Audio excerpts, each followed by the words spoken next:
আসসালামু আলাইকুম রহমতুল্লাহ। প্রাথমিক শিক্ষার মান উন্নয়নে সরকারি প্রাথমিক বিদ্যালয়ের শিক্ষার্থীদের অ্যাসেসমেন্ট টুলসের মাধ্যমে শিখন অগ্রগতি চূড়ান্ত যাচাই ও ফলাফল সংরক্ষণ। আমরা ইতিপূর্বে শিক্ষার্থীদের বেজলাইন মূল্যায়ন করেছি। বেজলাইন পরবর্তী শিক্ষার্থীদের শিখন মান যাচাইয়ের জন্য পরিকল্পনা গ্রহণ করেছি। সেই পরিকল্পনা অনুযায়ী 30শে আগস্ট পর্যন্ত আমরা কর্ম পরিকল্পনা অনুযায়ী কি করেছি, শিক্ষার্থীর শিখন মান অগ্রগতির জন্য কাজ করেছি।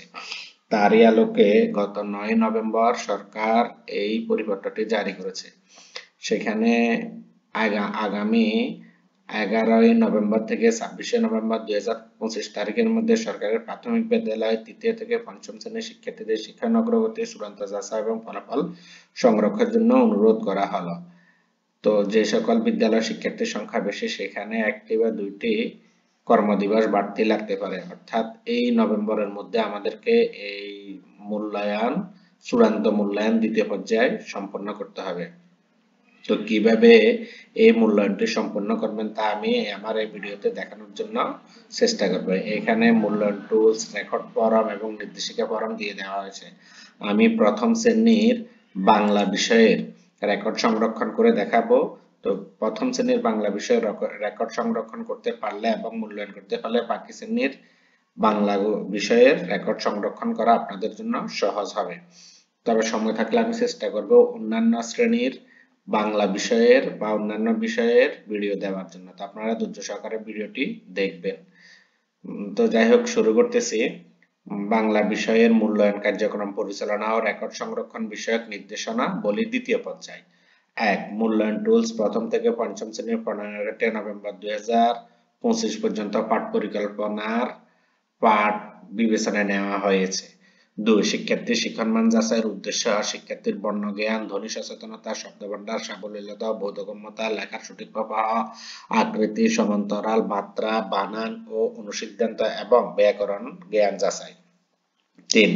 শিক্ষার্থীর রেকর্ড সংরক্ষণের উদ্দেশ্য বিদ্যালয় শ্রেণী ও বিষয়ভিত্তিক প্রত্যেক শিক্ষার্থীর যোগ্যতা অনুযায়ী শিক্ষণমানের সার্বিক অবস্থা নির্ধারণ।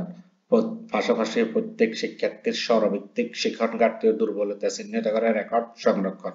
পরবর্তীতে প্রত্যেক ইন্ডিভিজুয়াল শিক্ষার্থীর রেকর্ডের ভিত্তিতে কর্ম পরিকল্পনা প্রণয়ন করে রেমেডি প্রদান করা, অর্থাৎ ত্বরান্বিত শিক্ষা যেটাকে বলে রেমেডিয়াল লার্নিং।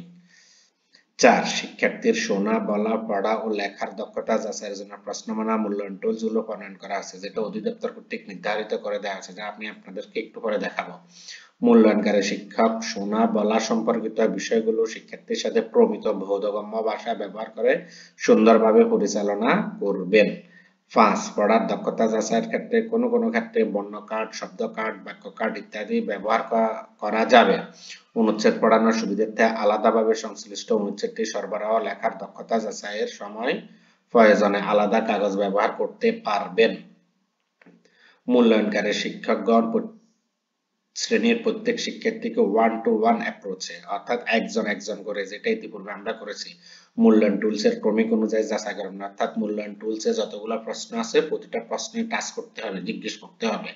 মূল্যায়ন পরবর্তী সময় শিক্ষার্থীর পারগতা সম্পর্কিত তথ্য নির্ধারিত রেকর্ড চকে নির্দেশনা অনুসারে লিপিবদ্ধ করবেন। এই যে নির্দেশনা আছে এই অনুসারে লিপিবদ্ধ করবেন। চকটা আমি আপনাদেরকে দেখাচ্ছি। প্রত্যেক শিক্ষার্থীর পারগতা সম্পর্কিত প্রাপ্তমান রেকর্ড চকের ক্রমিক নং 1 থেকে 6, 1 থেকে 7, 1 থেকে 8, অর্থাৎ 1 থেকে 6 মানে প্রথম শ্রেণীতে প্রশ্নমালা হচ্ছে বা টুলস হচ্ছে 1 থেকে 6টি, দ্বিতীয় শ্রেণীতে 1 থেকে 6টি, তৃতীয় শ্রেণীতে 7টি, চতুর্থ শ্রেণীতে 7টি এবং পঞ্চম শ্রেণীতে 8টি। তো একটা প্রশ্নের মান হচ্ছে অতি উত্তম যেটা, সেটা হচ্ছে সর্বোচ্চ 4, অর্থাৎ পঞ্চম শ্রেণীতে নাম্বার হবে 24। ঘরে লিখবেন মোট প্রাপ্তমান, ওই যে 24-এর মধ্যে সে কত পাইছে সেই প্রাপ্তমানটা যোগ করে সার্বিক পারদর্শিতার মান নির্ধারণ করবেন। রেকর্ড ছকের শেষ 2 কলামে প্রত্যেক শিক্ষার্থীর স্তর ভিত্তিক শিক্ষণ ঘাটতি, দুর্বলতা এবং পূর্বের বেসলাইনের তুলনামূলক অগ্রগতি সংক্ষেপে লিখে রাখবেন। যে রেকর্ড ছক দিয়েছে সেখানে আগে থেকে কি ঘাটতি হয়েছে না অগ্রগতি হয়েছে সেটা 2টা কলাম আছে, আপনারা দেখতে পাবেন। পরবর্তীতে কর্ম পরিকল্পনা করে পাঠদানের বিভিন্ন পদ্ধতি ও কৌশল ব্যবহার করে শিক্ষণ ঘাটতি দূরকরণের ব্যবস্থা নেবেন। যাদের শিক্ষণ ঘাটতি কম আছে তাদের জন্য তো ঠিক আছে, আর যাদের শিক্ষণ ঘাটতি বেশি তাদের জন্য আপনি আবার নতুন করে কর্ম পরিকল্পনা করবেন। শিক্ষার্থীকে মূল্যায়ন টুলসের সকল প্রশ্নের উত্তর দিতে সুযোগ দিতে হবে। মূল্যায়ন শীটের ভূমিকা 1 থেকে 6 অনুযায়ী মূল্যায়ন করতে হবে। প্রতিটি প্রশ্নের সম্ভাব্য উত্তরের পাশাপাশি অন্যান্য প্রাসঙ্গিক সঠিক উত্তর বিবেচনা নিতে হবে। অর্থাৎ আপনি হয়তো লিখলেন আকাশ দিয়ে একটা বাক্য গঠন করো, সে বললো যে আকাশ নীল, কিন্তু আপনি আপনি রাখলেন যে আকাশে পাখি উড়ে। তো প্রাসঙ্গিক যে কোনো উত্তর নিতে হবে, একটা নির্দিষ্ট উত্তর নয়। মূল্যায়ন টুলসের ক্রমিক অনুযায়ী সার্বিক পারদর্শিতার মান নির্ধারণ মূল্যায়নের ভিত্তির ক্ষেত্রে 4 মাত্রার নির্দেশনা অনুসরণ করতে হবে। যেমন 4 হলো অতি উত্তম, 3 হলো উত্তম, 2 হলো চলতি মান এবং 1 হলো চলতি মানের নিচে। 11 উত্তর না লিখলে বা ভুল উত্তরের জন্য ওই ক্রমিকে চলতি মানের নিচে স্তর ধরে মান দেয়া যাবে। আমরা আগে যদি ভুল উত্তর দিত তাহলে সেক্ষেত্রে 0 দিতাম, কিন্তু এখন যদি ভুল উত্তর দেয় তাহলে তাকে চলতি মানের নিচে আমরা ধরে নিতে পারবো। মূল্যায়ন টুলসের আলোকে সার্বিক পারদর্শিতার মান নির্ধারণ করতে হবে।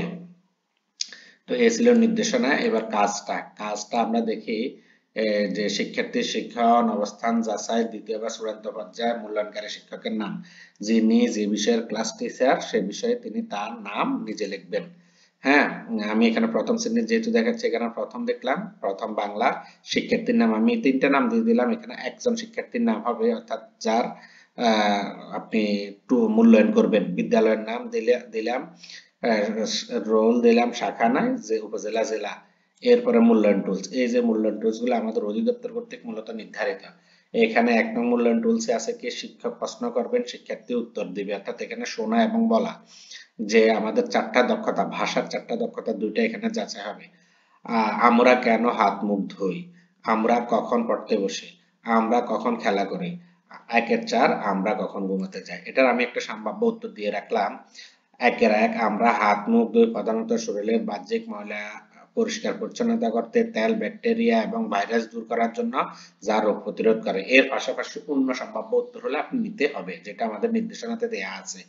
1-এর 2 আমরা সকালে এবং রাতে পড়তে বসি। 1-এর 3 আমরা বিদ্যালয়ের ছুটির পরে বিকাল বেলা খেলাধুলা করি। 1-এর 4 আমরা রাত 10টার পরে ঘুমাতে যাই। এটা ছিল 1 নাম্বার টুলসের প্রশ্নমালা। তো এখানে যদি সে 4টা উত্তর দিতে পারে তাহলে আপনি তাকে 4-এ 4 দিতে পারেন, অতি উত্তম। এখানে আপনি একটা 4টা হারে 25% করে একটা প্রশ্নকে 100% হারে আপনি নাম্বার দিতে পারেন, তাহলে সে মোট কত পার্সেন্ট নাম্বার পেয়েছে। সেখানে 90 থেকে 100 পেলে উত্তম, 70 থেকে 90 পেলে উত্তম, 50 থেকে 69 পেলে চলতি মান, 0 থেকে 49 পেলে চলতি মানের নিচে। সেখানে আপনি শতকরা হারও নির্ধারণ করতে পারেন। তো 2 নং প্রশ্ন হচ্ছে কি রকম, এই যে নিচের প্রশ্নগুলো সঠিক উচ্চারণে পড়া। এখানে 16টা কি আছে, বর্ণ আছে। এই বর্ণগুলা তাকে সঠিক উচ্চারণে পড়তে দেবেন। তালব্য শ, হ্রস্ব, ঋ, ও, ও, এই যে উম, ইয়, মূর্ধন্য, এই বর্ণগুলা মূলত উচ্চারণে সমস্যা আছে। এই অন্তস্থ জ, হ্যাঁ, ডহে বিন্দু র, এই যে এগুলাই মূলত উচ্চারণে সমস্যা। তালব্য শ, এই যে এগুলাই মূলত সমস্যা আমাদের উচ্চারণে। এটা সঠিক উচ্চারণটা আপনি শিক্ষার্থীদেরকে যাচাই করবেন। তো 3 নাম্বার প্রশ্ন হচ্ছে নিচের টেবিলে প্রদত্ত বর্ণ সহযোগে কার চিহ্নগুলো সঠিক উচ্চারণে পড়া। ক এর সাথে কি আছে, আকার আছে, তাহলে কি হয় কা আ। খ এর সাথে কি আছে, হ্রস্বইকার আছে, তাহলে কি হয় কি হয়। দন্তস্ব এর সাথে কি আছে, রস্যকার আছে, তাহলে দন্তস্ব দীর্ঘকার হয়। ছয়ে দীর্ঘিকার আছে, চি, পু, এই যে এগুলা ত্রি, ভো, ভই, নো, ঘি, এগুলা তাকে যাচাই করবেন সঠিক উচ্চারণে। এরপরে যা হচ্ছে 4 নাম্বার প্রশ্ন হচ্ছে নিচের শব্দগুলো পড়ো। শব্দে ব্যবহৃত বর্ণ সমূহ ডান পাশে ভেঙে দেওয়া আছে, সঠিক ঘরে টিক চিহ্ন দাও। এই যে এখানে শব্দ দেওয়া আছে, এখানে যুক্ত বর্ণ দেওয়া আছে, এই যুক্ত বর্ণগুলো এখানে 2টা অল্টারনেটিভ দেওয়া আছে। সঠিকটাতে সে কি দিবে, টিক চিহ্ন দিবে। তো আপনি এভাবে প্রশ্নপত্রটা বা মূল্যায়ন টুলসটা তাকে দিলে সে এখানে টিক চিহ্ন দিবে। তো এখানে জঙ্গল, জঙ্গলের মধ্যে উয়ে ঘ, তো এখানে সঠিক কোনটা, সেটা এই যে উয়া যোগ ঘ, শিক্ষার্থী এখানে টিক চিহ্ন দিবে। আনন্দ, নয় দ, এখানে সে টিক চিহ্ন দিবে। বৃষ্টি, মূর্ধন্য ট, তাহলে এখানে সে মূর্ধন্য ষ যোগ ট, এখানে সে টিক চিহ্ন দিবে। এবং এখানে স্কুল, ক, যোগ ক, এখানে সে টিক চিহ্ন দিবে। যদি 4টা পারে সে 100% পারছে, মানে তাকে 4 দিতে পারবেন। 3টা পারলে 75% পারছে, 75% পারলেও ওই যে 4 দিতে পারেন, কারণ উত্তম হচ্ছে 70 থেকে 90। যদি 2টা পারে না, 3টা পারলে তাকে আপনি 70 থেকে 90 তো উত্তম দিবেন, 3 দিবেন।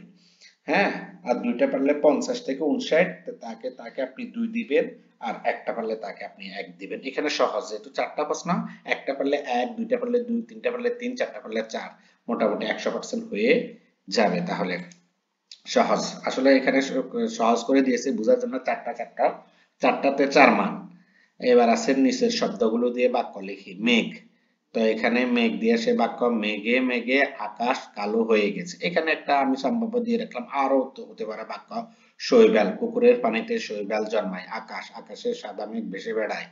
হ্যাঁ, ইট, আমাদের স্কুল ইটের তৈরি। এখানে সম্ভাব্য আমি একটা একটা দিয়ে রাখছি, আপনারা আপনাদের মতো যে কোনো কিছু যাচাই করতে পারেন। শিক্ষার্থী যেটা এনে সেটা আপনি নিতে পারেন। এবার আসেন 6 নাম্বার। নিচের অনুচ্ছেদটি শিক্ষার্থী পড়বে, শিক্ষক পর্যবেক্ষণ করবে। আমাদের দেশের নাম বাংলাদেশ। এখানে অনেক নদী, পাহাড়, এখানে অনেক নদী, কমা একটু এক নিঃশ্বাস দাঁড়াতে হবে। পাহাড়, সবুজ মাঠ ও ফুল আছে, পাখিরা গান গায়, আকাশে সাদা মেঘ ভেসে বেড়ায়, রাতে চাঁদ উঠে, দোয়েল ডাকে, দোয়েল আমাদের জাতীয় পাখি, নদী, নালা, মাঠ ঘাট, পাহাড় ফুলে আমাদের দেশ খুবই সুন্দর। তো এটার আলোকে কতগুলো প্রশ্ন আছে। উপরে বর্ণিত অনুচ্ছেদের আলোকে নিচের তথ্য পূরণ করে। শিক্ষার্থী সাবলীলভাবে অনুচ্ছেদটি পড়তে পেরেছে কি? এই যে পাঠটা, অনুচ্ছেদটা, সে সাবলীলভাবে পারছে কিনা। আর আমরা জানি সাবলীল পাঠক করতে হলে মিনিটের মধ্যে 45 থেকে 50টি শব্দ পড়তে পারতে হবে। তো প্রথম শ্রেণীর শিক্ষার্থী আসলে কতটুকু সাবলীলভাবে পারে সেটাই আমাদের দেখার বিষয়। অন্যান্য শ্রেণীতে মূলত আপনারা এটা ভালোভাবে যাচাই করবেন। শিক্ষার্থী যে শব্দগুলো সঠিকভাবে পড়তে পারেনি সেগুলো বক্সে লিপিবদ্ধ করুন। এই যে নিচে একটা বক্স দেয়া আছে, এই বক্সে এটা লিপিবদ্ধ করবেন। দুঃখিত। তো এই বক্সটাতে আপনারা যে শব্দগুলো সে পড়তে পারে না সেগুলো লিপিবদ্ধ করে রাখবেন। পরবর্তীতে তাকে রেমেডিয়াল দিবেন। Remedial learning. এরপরে যে খ, এই যে অনুচ্ছেদের আলোকে খ হচ্ছে উপরের অনুচ্ছেদের আলোকে শিক্ষার্থী নিচের প্রশ্নগুলোর মৌখিক জবাব দিবে এবং খাতায় লিখবে। এখানে দুইটাই তাহলে। আমাদের দেশের নাম কি? আমাদের দেশের নাম বাংলাদেশ। আমাদের জাতীয় পাখির নাম কি? আমাদের জাতীয় পাখির নাম দোয়েল। আকাশে কি ভেসে বেড়ায়? আকাশে সাদা মেঘ ভেসে বেড়ায়। চাঁদ কখন ওঠে? চাঁদ রাতে ওঠে। আসলে এখানে একটা চমৎকার বিষয় আছে, প্রতিটা প্রশ্নমালাতে 4টা করে উত্তর দেয়া আছে, যাতে মূল্যায়নে সহজ হয়। মূল্যায়নকারী শিক্ষকের স্বাক্ষর, আপনি এপাশে প্রধান শিক্ষকের স্বাক্ষরও রাখতে পারেন। এবার আসেন মূল্যায়ন টুলসের আলোকে সার্বিক পারদর্শিতার মান। সার্বিক পারদর্শিতার মান বা স্তর নির্ধারণ। অতি উত্তম, যেটা আমি একটু আগে দিয়ে এটা বলেছি, এই যে অতি উত্তম 90 থেকে 100, উত্তম 70 থেকে 90, চলতিমান 50 থেকে 59, চলতিমানের নিচে 0 থেকে 49। অর্জিত যোগ্যতা বিবেচনা কিভাবে বিবেচনা করবেন? অতি উত্তম বিবেচনা করবেন শিক্ষার্থী শ্রেণী ও বিষয়ভিত্তিক সকল যোগ্যতা সফলভাবে অর্জন করতে পারছে, অর্থাৎ 4টাই পেরেছে। তারপরে যে 70 থেকে উত্তম কিভাবে নির্ধারণ করবেন? শিক্ষার্থী প্রায় প্রত্যাশিত সকল যোগ্যতা অর্জন করছে, শ্রেণী যোগ্যতা অর্জন করেছে সাবলীল। চলতিমান নিজ শ্রেণী উপযোগী ন্যূনতম যোগ্যতা অর্জন করছে, শিক্ষকের আংশিক সহায়তা পারে। আর চলতিমানের নিচে শ্রেণী উপযোগী যোগ্যতার চেয়ে বেশ পিছিয়ে শিক্ষার্থীর পূর্ণ সহায়তা পারে। তাহলে সহজ কথা হচ্ছে, অতি উত্তম হচ্ছে সে সব পেরেছে, উত্তম হচ্ছে সে মোটামুটি পারছে, মাঝে মাঝে হয়তো আটকেছে, কিন্তু শিক্ষকের সহায়তা লাগে না। চলতিমান শিক্ষকের সহায়তা লাগে আংশিক, আর চলতিমানের নিচে শিক্ষকের পূর্ণ সহায়তা লাগে। তো এখানে প্রথম শ্রেণীতে বলা হয়েছে 1 থেকে 11, অর্থাৎ 1 থেকে, এখানে প্রথম শ্রেণীর মোট নাম্বার হচ্ছে 24। 24 এর মধ্যে এক প্রশ্নমালা অনুযায়ী, মূল্যায়ন টুলস অনুযায়ী 24 এর মধ্যে 1 থেকে 11 হলে চলতিমানের নিচে। এটারে শতকরা হার করতে পারেন, শতকরা হার করলে বললাম না 49% পর্যন্ত। তারপরে যায় এই যে এখানে দেয়া আছে, হ্যাঁ, 11 থেকে 16 পাইলে চলতিমান, 17 থেকে 21 পাইলে উত্তম, আর 22 থেকে 24 পাইলে সেটা হচ্ছে অতি উত্তম। দ্বিতীয় শ্রেণীতে প্রশ্ন যেহেতু 60টা, এই দ্বিতীয়, তৃতীয়, চতুর্থ শ্রেণীতে প্রশ্ন 60টা, আর পঞ্চম শ্রেণীতে প্রশ্ন 8টা। এই কারণে পঞ্চম শ্রেণীতে পেতে হবে 1 থেকে 15 পাইলে চলতিমানের নিচে। আর এই যে 8টা 4টা 32, সর্বোচ্চ মান 32। এখানে 7টা 4 7 28, এখানেও 7টা 4 7 28, এখানেও 7টা 4 7 28 সর্বোচ্চ মান আর কি। তো এখানে 1 থেকে 13 পেতে হবে, তাহলে চলতি মানের নিচে। 14 থেকে 19 পাইলে চলতি মান, 20 থেকে 25 পাইলে উত্তম, 26 থেকে 28 পাইলে সে হবে অতি উত্তম। পঞ্চম শ্রেণীতে 1 থেকে 15 পাইলে চলতি মানের নিচে, চলতি মান 16 থেকে 22, উত্তম 22 থেকে 29, অতি উত্তম 30 থেকে 32। সেটা আরো ক্লিয়ার হয়ে যাবেন পরবর্তীতে আমি দেখাচ্ছি আপনাদেরকে, আপনারা একটু ধৈর্য সহকারে ভিডিওটি দেখেন।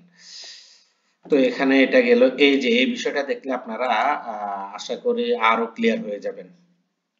রেকর্ড ফরম মূল্যায়নকারী শিক্ষকের জন্য দ্বিতীয় পর্যায় বিষয় বাংলা শ্রেণী প্রথম, দ্বিতীয়, তৃতীয়, চতুর্থ, পঞ্চম। আপনি যে শ্রেণী সেই শ্রেণীতে টিক দিবেন, বিদ্যালয়ের নাম, তার আমি আমার বিদ্যালয়ের নাম লিখলাম, আইপিএমএস কোড নাম্বার আমি একটা দিয়েছি, এটা মূলত আমার না। হ্যাঁ, মূল্যায়নের ক্ষেত্রে নির্ধারিত মান এটা বলেছি, এই যে ছক, এরপর যে অতি উত্তম বলেছি, এটা আর পড়ে শুনলাম না। প্রাপ্ত মানের যোগফলের ভিত্তিতে সার্বিক পারদর্শিতার মান অতি উত্তম, এগুলো পড়ে নেবেন আপনারা এখান থেকে দেখে। এবার আসেন, আমি 5 জন শিক্ষার্থীর মূলত এই যে মূল্যায়নটা দেখানোর চেষ্টা করতেছি। সেটা হচ্ছে কি, শিক্ষা প্রথম হচ্ছে ক্রমিক নং, তারপর হচ্ছে শিক্ষার্থীর নাম, রোল নাম্বার, শ্রেণীভিত্তিক মূল্যায়ন টুলস এর ক্রমিক অনুযায়ী প্রত্যেক শিক্ষার্থীর প্রাপ্তমান, অর্থাৎ যে মূল্যায়ন টুলস দেওয়া হয়েছে, এই যে এখানে যেটা প্রথম শ্রেণী, আমি ক্রমিক 6 পর্যন্ত দিয়েছি, 7 8 আমার খালি দেখেন। হ্যাঁ, এই 7 8 7 পর্যন্ত আসবে দ্বিতীয় থেকে চতুর্থ শ্রেণী, 8 পর্যন্ত সব শ্রেণীর। তো আমি এটা দেখালে আপনারা বুঝতে পারবেন। আশরাফুল ইসলাম, রোল নং 1, সে ক্রমিক নং 1 এ পেয়েছে 4, ক্রমিক নং 2 এ পেয়েছে কত, 4, ক্রমিক নং 3 অর্থাৎ 3 নাম্বার টুলসে পেয়েছে 4, 4 নাম্বার টুলসে পেয়েছে 3, 5 এ পাইছে 3, 6 পাইছে 3, সে সর্বোচ্চ পাইছে কত, 21।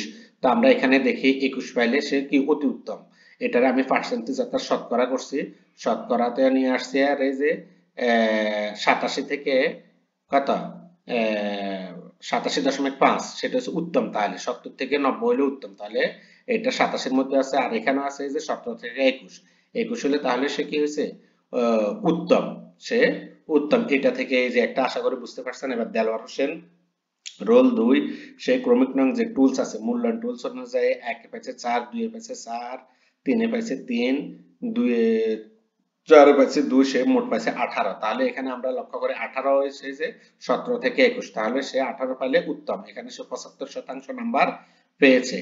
3 এ নিশিতা মজুমদার, সে 1 এ পাইছে 2, 2 এ পাইছে 2 নং প্রশ্নে পাইছে 4, 3 নং প্রশ্ন পাইছে 4, 4 নং প্রশ্ন পাইছে 2, 5 নং প্রশ্ন পাইছে 2, 6 নং প্রশ্ন পাইছে 4, তাহলে সে মোট পাইছে কত, 20। তাহলে 20 পাইলে আমরা এখানে লক্ষ্য করি 17 থেকে 20 উত্তম, তাহলে সে 83.3, সেখানে সেটা হয়েছে 70 থেকে 90 এর মধ্যে 83.3, সে কত পাইছে, উত্তম। এবার আছে আয়েশা সিদ্দিকা, সে এখানে পাইছে দেখা যাচ্ছে 23, সবগুলাতে 4 পাইছে, শুধু 6 নম্বরে সে 3 পাইছে, তাহলে সে 23 পাইছে। 23 পাইলে কথা 22 থেকে 24, এটা হচ্ছে উত্তম। আর শতকরা হার হচ্ছে 90 থেকে 100, তাহলে সে দেখা যাচ্ছে 95.83 পাইছে, সে হচ্ছে অতি উত্তম। ফাতেমা খাতুন, রোল নং 5, সে পাইছে 10, 6টা প্রশ্নে 10, তার এভারেজ হচ্ছে 41.66, তাহলে 10 হলে 1 থেকে 11 হচ্ছে চলতি মানের নিচে, তাহলে সে বোঝাচ্ছে চলতি মানের নিচে, ওই যে শতকরা হারে 91.66। এবার আমরা তার এই যে শেষের 2 কলামের কথা যে বলা হয়েছে মূল্যায়ন নির্দেশক, এই শেষের 2 কলাম হচ্ছে এটা কি হচ্ছে, শিক্ষার্থীর স্তর ভিত্তিক নির্দিষ্ট ঘাটতি, সমস্যা, দুর্বলতা লেখেন, যেমন বর্ণজ্ঞান, যুক্ত বর্ণ, কার চিহ্ন, সাবলীলতা, বোধগম্যতা। তো তা আমি দেখতেছি আশরাফুল ইসলামের ক্ষেত্রে সে কার চিহ্ন, সাবলীলতা, বোধগম্যতাতে তার সমস্যা আছে। দেলোয়ারের ক্ষেত্রে যুক্ত বর্ণ, সাবলীলতা, বোধগম্যতার সমস্যা আছে। নিশিতা মজুমদারের কার চিহ্ন, সাবলীলতা, বোধগম্যতা। আয়েশা সিদ্দিকের ক্ষেত্রে যুক্ত বর্ণ শুধু।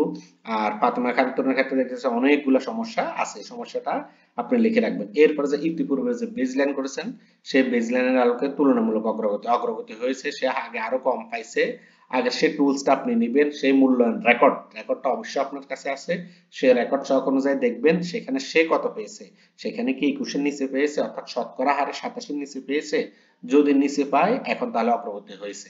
এভাবে মিলাবেন, এখানে অগ্রগতি হয়েছে, এখানে অগ্রগতি হয়েছে, এখানে অগ্রগতি হয়েছে, এখানে এর কি ফাতেমার অগ্রগতি হয়নি।